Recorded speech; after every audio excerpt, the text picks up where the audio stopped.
Hello everyone, welcome back to my channel Dr. Purva Sahu. Hope you all are well students. So today's my topic is cardiac cycle, which is basically related to the chapter body fluid and circulation of class 11. In this video we will study about the cardiac cycle, stroke volume, cardiac output and also lub and dub sound. So let's start this video. नमस्ते बच्चों, cardiac cycle मेरा topic है आज का। Cardiac cycle की definition जो कि given है एनसीईआरटी के according, that's like the sequential event in the heart which is cyclically repeated. Sequential event यानी जो इवेंट्स हैं उनका एक पर्टिकुलर सीक्वेंस है, वो एक पर्टिकुलर सीक्वेंस में होगी और साइक्लिकली रिपीट होगी। हर बार एक साइकिल बनेगा और उसके बाद में same sequence of event repeat होगा। ये मतलब है कार्डियक साइकिल का। तो बिगनिंग जो होती है वो इसकी बिगनिंग होती है डायस्टॉल कंडीशन से। तो सबसे पहले हम लोग समझते हैं ये डायस्टॉल क्या होता है, सिस्टॉल क्या होता है। सिस्टॉल जो होता है इसका मतलब होता है कॉन्ट्रैक्शन। हार्ट में हम लोगों को पता है, ह्यूमन हार्ट की अगर मैं बात करूँ तो इसमें 4 चैम्बर्स होते हैं। अगर उन 4 चैम्बर्स में कॉन्ट्रैक्शन हो रहा है या किसी एक चैम्बर में भी अगर कॉन्ट्रैक्शन हो रहा है तो हम लोग उसके लिए कंडीशन यूज़ करते हैं, उसके लिए कहते हैं हम लोग सिस्टॉल। ठीक है। अगर रिलैक्सेशन हो रहा है तो उसको हम लोग कहेंगे डायस्टॉल। तो डायस्टॉल मतलब हो गया रिलैक्सेशन। इसको हम लोग एक बैलून से समझ सकते हैं कि अगर आप एक बैलून है उसके अंदर वाटर डालते हैं, पानी अगर भरते हैं या हवा भरते हैं तो बैलून अपनी रिलैक्स स्टेट में होता है, वो अपनी डायस्टॉल कंडीशन में होता है। बट उसी बैलून से अगर आप पानी बाहर निकालेंगे या फिर हवा बाहर निकालेंगे तो वो अपनी कॉन्ट्रैक्शन स्टेट में होता है, वो अपनी सिस्टोल कंडीशन में होता है। ठीक है, आ गई होगी आप लोगों को बात समझ में। तो सबसे पहले जो कार्डियक साइकिल की जो सबसे पहले फर्स्ट इवेंट होती है वो होती है जॉइंट डायस्टॉल। जॉइंट डायस्टॉल इसका मतलब ये है कि दोनों ही मतलब atria and ventricles both are in relax state। दोनों के दोनों बिल्कुल रिलैक्स स्टेट में है। रिलैक्स स्टेट मैंने अभी बताया, जैसे बैलून है, अगर आप उसके अंदर कुछ चीज़ फिल कर रहे हैं, हवा या पानी, तो वो अपनी रिलैक्स स्टेट में है, यानी उसके अंदर आप कोई फ्लूइड भर सकते हैं। तो सिमिलरली इसमें भी ऐसे ही है। हार्ट में हम लोगों को पता है बेसिकली देयर आर 4 चैम्बर्स। एक सिंपल अगर मैं पिक्चर बनाती हूँ तो इस तरह से ये पिक्चर है, like this is there are 4 chambers, 2 on the right side and 2 on the left side. This is right ventricle, upper side right atrium, left atrium and the left ventricle. Semilunar valve यहाँ present होते हैं, जैसे यहाँ से ये pulmonary artery निकलती है और यहाँ से आयोटा।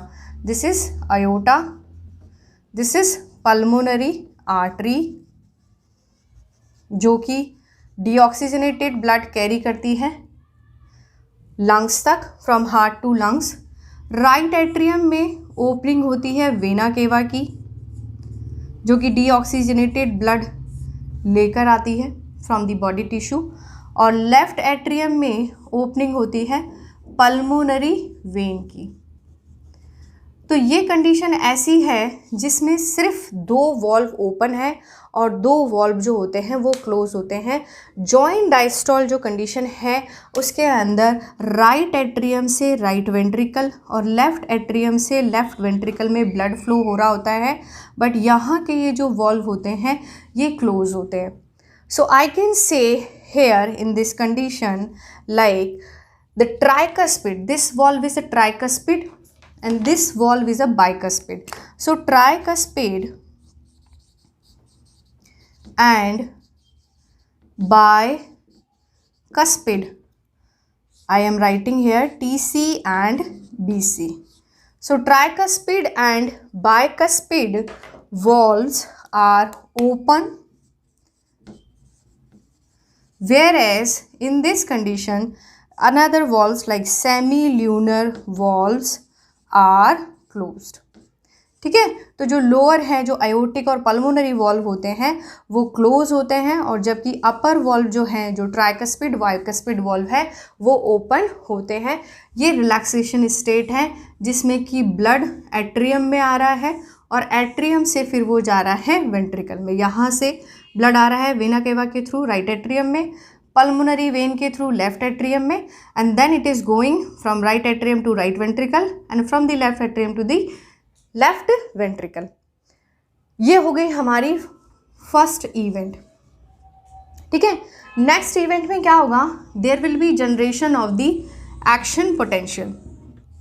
एक्शन पोटेंशियल जो है, जो SAN है, साइनो एट्रियल नोड, ये मैंने मेरे लास्ट वीडियो के अंदर पूरे अच्छे से एक्सप्लेन किया हुआ है। अगर आपको नहीं पता है तो please go through my that video. तो sino atrial node will generate and action potential, और उस एक्शन पोटेंशियल की वजह से स्टूडेंट्स क्या होता है, उस एक्शन पोटेंशियल की वजह से ये एट्रियम जो होते हैं ये बेसिकली कॉन्ट्रैक्ट होते हैं, यानी हम लोग उसको कहेंगे एट्रिया सिस्टोल। ठीक है, एट्रिया सिस्टोल, ये सिस्टोलिक कंडीशन में चले जाएंगे, यानी ये कॉन्ट्रैक्ट होंगे। अब जब ये कॉन्ट्रैक्ट होंगे तो उससे क्या हो सकता है, यहाँ पे ये कॉन्ट्रैक्शन हो रहा है, ये कॉन्ट्रैक्शन हो रहा है, इसके कॉन्ट्रैक्शन की वजह से जो लोअर साइड है वहाँ पे ब्लड फ्लो बढ़ जाएगा। और ब्लड फ्लो कितना बढ़ जाता है इन वेंट्रिकल्स बाय 30% तक जो ब्लड फ्लो है वो वहाँ पे बढ़ जाएगा।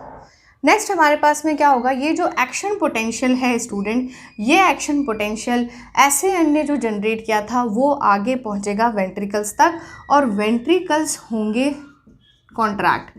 Now the ventricles will contract, और जब वेंट्रिकल्स कॉन्ट्रैक्ट होंगे यानी वेंट्रिकल्स सिस्टोलिक कंडीशन में आएंगे, तो एट्रियम जो होंगे, बेसिकली जो एट्रिया होंगे, एट्रिया प्लूरल हम लोग कहते हैं और एट्रियम सिंगुलर कहते हैं, तो एट्रिया जो होंगे वो डायस्टोलिक कंडीशन में आ जाएंगे। तो हमारे पास में सबसे पहले जॉइंट डायस्टोल था, उसके बाद में एट्रिया सिस्टोलिक कंडीशन आई, जहाँ पे कि एट्रिया जो थे वो कॉन्ट्रैक्ट हो गए। अब हमारे पास में वेंट्रिकुलर सिस्टोल है, और वेंट्रिकुलर सिस्टोल के साथ साथ एट्रिया जो है वो डायस्टोलिक कंडीशन में आ रहे हैं, यानी वो रिलैक्सेशन स्टेट में आ गए हैं। ठीक है, आगे होगी आप लोगों को बात समझ में, यहाँ वेंट्रिकल्स कॉन्ट्रैक्ट हो गए हैं। अब जब वेंट्रिकल्स कॉन्ट्रैक्ट होंगे, आप देखिए जैसे ये चैम्बर है, ठीक है, ये वेंट्रिकल्स कॉन्ट्रैक्ट होंगे, यानी कहीं ना कहीं इनका जो प्रेशर होगा वो बढ़ जाएगा, इन वेंट्रिकल्स का प्रेशर जो होगा बढ़ जाएगा, और इस प्रेशर के इंक्रीज होने की वजह से जो अपर वॉल होंगे ट्राइकस्पिड और बाइकस्पिड वो क्लोज हो जाएंगे। फाइन, तो वेंट्रिकल कॉन्ट्रैक्शन की वजह से, वेंट्रिकल सिस्टोल कंडीशन की वजह से प्रेशर इंक्रीज होगा, और प्रेशर इंक्रीज होने की वजह से tricuspid and bicuspid valve are closed, they would be close, तो ये क्लोज हो जाएंगे पूरी तरह से। ठीक है, अब आप देखिए कि ये पूरी तरह से एक क्लोज चैम्बर हो गया, इसके अंदर यहीं पे ब्लड भरा हुआ है, यहाँ से भी इसका दरवाज़ा बंद है और यहाँ से भी इसका दरवाज़ा बंद है। ये दरवाज़ा ऊपर वाला इसलिए बंद है ताकि बैकवर्ड फ्लो नहीं हो जाए ब्लड का, क्योंकि एट्रियम से वेंट्रिकल में ब्लड आता है, वेंट्रिकल से एट्रियम में नहीं जाता। तो ट्राइकस्पिड बाइकस्पिड वॉल्व क्लोज हो गए ताकि बैकवर्ड फ्लो ना हो, बट इस ब्लड को तो कहीं ना कहीं बाहर निकलना है, तो ये इंटरनली क्या करेगा, फर्दर प्रेशर इंक्रीज करेगा, तो फर्दर प्रेशर विल इंक्रीज, और जब फर्दर प्रेशर इंक्रीज होगा तो इसका रिजल्टेंट ये होगा कि जो सेमी ल्यूनर वॉल्व होंगे वो ओपन हो जाएंगे, the semi lunar valves will open, और सेमी ल्यूनर वॉल्व ओपन होते ही नीचे ब्लड फ्लो स्टार्ट हो जाएगा। नीचे मतलब जो लोअर हमारे ब्लड वेसल्स हैं वहाँ पे ब्लड फ्लो स्टार्ट हो जाएगा। अपर साइड पे बंद हो गए, लोअर साइड पे ओपन हो गए, अयोटा में ब्लड फ्लो होगा, और इसी तरह से पल्मोनरी वेन में। ठीक है, तो अब जो ब्लड फ्लो हो रहा है वो हो रहा है वेंट्रिकल से ब्लड वेसल्स में, ऊपर वाले वॉल्व जो है वो पूरी तरह से क्लोज्ड हो गए हैं। ठीक है, नेक्स्ट, जब ब्लड फ्लो हो गया है तो इनसाइड जो प्रेशर था वो कहीं ना कहीं यहाँ पे कम हो गया, क्योंकि ब्लड का ही तो प्रेशर है अंदर की साइड में, वो बाहर निकल रहा है, तो प्रेशर क्या होगा, डिक्रीज हो जाएगा। और प्रेशर जब डिक्रीज हो गया तो ventricles now will come into the relax state. Ventricles will come into relaxed state, और रिलैक्स स्टेट में वो आ गए हैं, यानी अब कंडीशन आ गई है वेंट्रिकल्स की डायस्टोलिक। अब वेंट्रिकल डायस्टोलिक कंडीशन में आ गए हैं, यानी एट्रियल तो पहले ही आ चुके थे और अब वेंट्रिकल भी डायस्टोल कंडीशन में आ गए हैं। देन फर्दर क्या होगा, then there will be decrease in pressure. जो यहाँ प्रेशर इंक्रीज हो गया था वो प्रेशर यहाँ पे क्या होगा, डिक्रीज होगा। The pressure will decrease.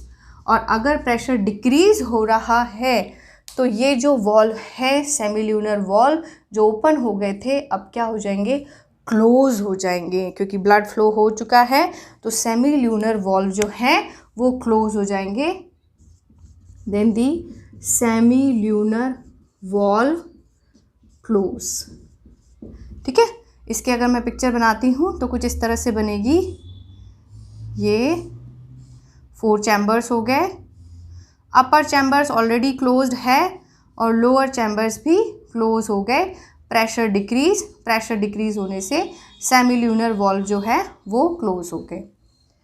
ठीक है, आगे आपको बात समझ में, ये यहाँ पे सेमील्यूनर वॉल्व ओपन हो रहे हैं। नाउ फर्दर क्या होगा, और प्रेशर डिक्रीज होगा, there will be more pressure decreases, और जब और ज़्यादा प्रेशर डिक्रीज होगा तो अपर जो वॉल्व है वो ओपन हो जाएंगे। यहाँ सेमील्यूनर वॉल्व क्लोज हो रहे थे, बट यहाँ क्या होगा, यहाँ पे tricuspid and bicuspid valve will open. ठीक है, सेमील्यूनर वॉल्व क्लोज हो गए प्रेशर डिक्रीज होने से, और ज़्यादा अगर प्रेशर डिक्रीज हो जाएगा तो tricuspid and bicuspid valve open हो जाएंगे। जहाँ इंक्रीज हो रहा था तो वॉल्व क्लोज हो रहे थे, यहाँ पे डिक्रीज हो गया है तो वॉल्व ओपन हो गए हैं, ट्राइकस्पिड एंड बाइकस्पिड। ठीक है, तो अब अगर हम लोग कंडीशन देखते हैं, और अब अगर मैं इसका पिक्चर बनाती हूँ, then picture would be like this, कि वही 4 चैम्बर्स हैं। 4 चैम्बर्स में यहाँ एट्रियम है, ये वेंट्रिकल्स हो गए, ये लेफ्ट साइड हो गया, ये राइट साइड हो गया, and tricuspid bicuspid valves are open.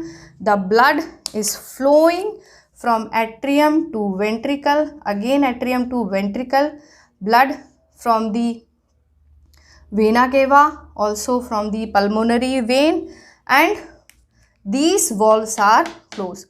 So now you can see this condition is basically same to the first condition। ये बिल्कुल फर्स्ट कंडीशन आ गई है हमारे पास में, जो फर्स्ट इवेंट थी हमारे पास में एग्जैक्ट वही इवेंट आ गई है जो कि थी जॉइंट डायस्टोल। पहले जॉइंट डायस्टोल हुआ, सेकंड में हमारे पास में एट्रियल सिस्टोल हुआ, थर्ड हमारे पास में वेंट्रिकल सिस्टोल हुआ और एट्रियल डायस्टोलिक कंडीशन में चले गए, फोर्थ हमारे पास में डायस्टोल हुआ वेंट्रिकल का, और देन लास्ट में दोनों के दोनों डायस्टोलिक कंडीशन में आ गए। तो this is complete cardiac cycle.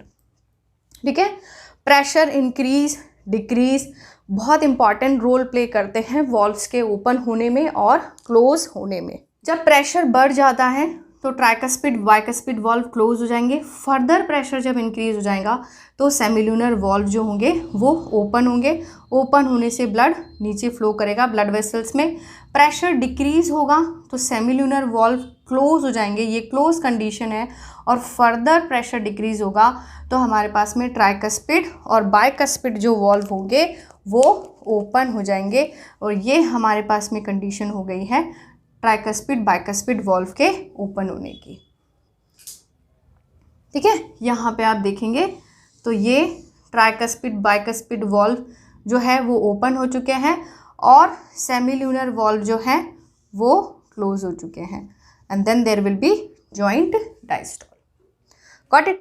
इसके अलावा हम लोग बात कर लेते हैं कि कार्डियक साइकिल एक जो हमारे पास में जो हार्ट बीट होती है वो नॉर्मली जो हार्ट बीट है वो 72 पर मिनट होती है, हार्ट 72 बार धड़कता है 1 मिनट में, और एक जो कार्डियक साइकिल होती है उसको टाइमिंग होता है 0.8 सेकेंड का।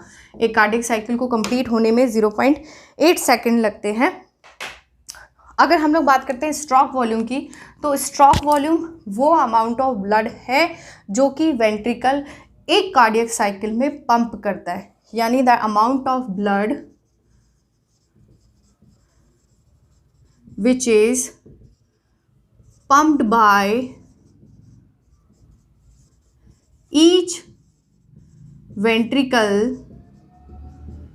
in cardiac cycle, और ये अराउंड जो ब्लड होता है वो होता है आपके पास में 70 ml ऑफ ब्लड होता है, और इस ब्लड को, इस अमाउंट को हम लोग स्टूडेंट कहते हैं stroke volume. That is called as what? Stroke volume. Cardiac output अगर हम लोगों को निकालना है तो कार्डियक आउटपुट के लिए हम लोग ऐसा कर सकते हैं कि हार्ट बीट जो है उसको आप मल्टीप्लाई कर दीजिए स्ट्रोक वॉल्यूम के साथ में। हार्ट बीट अगर 72 है और स्ट्रोक वॉल्यूम अगर 70 ml है तो ये अराउंड आपके आता है 5000 ml ऑफ ब्लड, यानी एक कार्डियक जो साइकिल होती है उसमें अराउंड 5000 ml जो ब्लड होता है वो पम्प्ड आउट होता है बाय द ईच वेंट्रिकल। ठीक है, ये कार्डियक आउटपुट अलग अलग भी हो सकता है, पर्सन टू पर्सन डिपेंड करता है। जैसे कि एथलीट्स होते हैं उनमें कार्डियक आउटपुट ज़्यादा होता है। नेक्स्ट हम लोग बात करते हैं लब और डब साउंड की। सबसे पहले आपने देखा कि यहाँ ट्राइकस्पिड और बाइकस्पिड वॉल्व क्लोज हो रहे हैं, तो जब ट्राइकस्पिड एंड बाइकस्पिड वॉल्व जो है वो क्लोज होते हैं तो लब साउंड प्रोड्यूस होता है, और जब सेमील्यूनर वॉल्व क्लोज होते हैं तो देन डब साउंड प्रोड्यूस होता है। When semilunar valves are close then the dub sound is produce. ये है पूरा कार्डियक साइकिल के बारे में। So hope you like this video. If you like this video then please hit the thumbs up, share this video and subscribe our own channel Dr. Purva Sahu. Thank you so much.